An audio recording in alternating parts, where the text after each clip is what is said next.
Hey there, Cornerstone. Good afternoon. It's Fenton coming with your inspirational vitamin for the day. This is a little later than usual. Generally, I like to do my Monday IV and expound upon something from the sermon or clear up something from the message. But today I'm doing something a little different and it is coming to you a little bit later.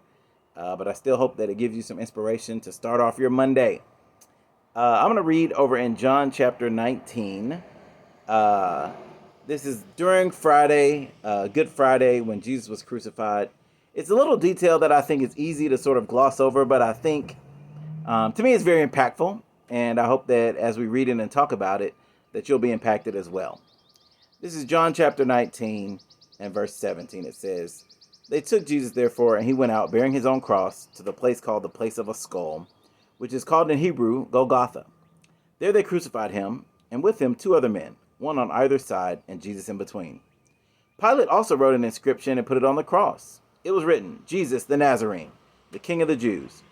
Therefore many of the Jews read this inscription, for the place where Jesus was crucified was near the city, and it was written in Hebrew, Latin, and in Greek. So the chief priests of the Jews were saying to Pilate, 'Do not write the King of the Jews, but that he said, I am the King of the Jews.' Pilate answered, 'What I have written, I have written.'" And I like to think, just a little note that there was a sign above his head that saying, Jesus of Nazareth, Jesus the Nazarene, the King of the Jews. And Pilate was kind of trying to be a little salty, honestly, with the Jewish leaders. He knew that they had handed Jesus over to them out of envy. And so he wanted to kind of dig into their pride a little bit. And he put that this is the King of the Jews. And so I just think that's one interesting fact. But really, the part I wanted to dive down on is the fact that the sign that was written above was written in Hebrew, Latin, and in Greek.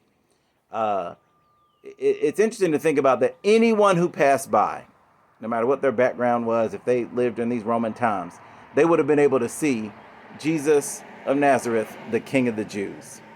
And so while Pilate was sort of doing it maybe out of poor motives or,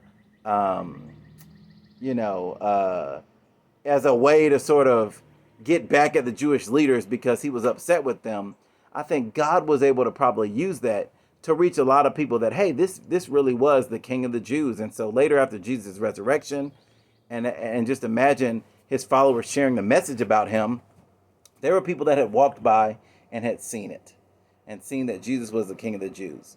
So really today, what I'd like for you to sort of focus on and think about is Jesus your king? Right? This inscription said that Jesus was King of the Jews. It was written for all to see, for many to see. But in what ways is Jesus going to be king of my life today?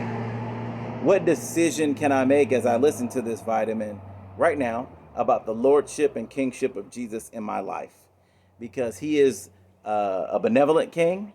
He is the crucified, buried, but risen on the third day king. He is sitting at the right hand of God, ruling the universe, and he wants to rule in our hearts and rule in our lives.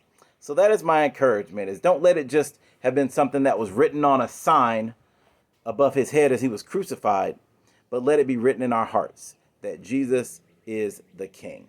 So that's your inspirational vitamin. Let's have a great Monday, Cornerstone. Love you all.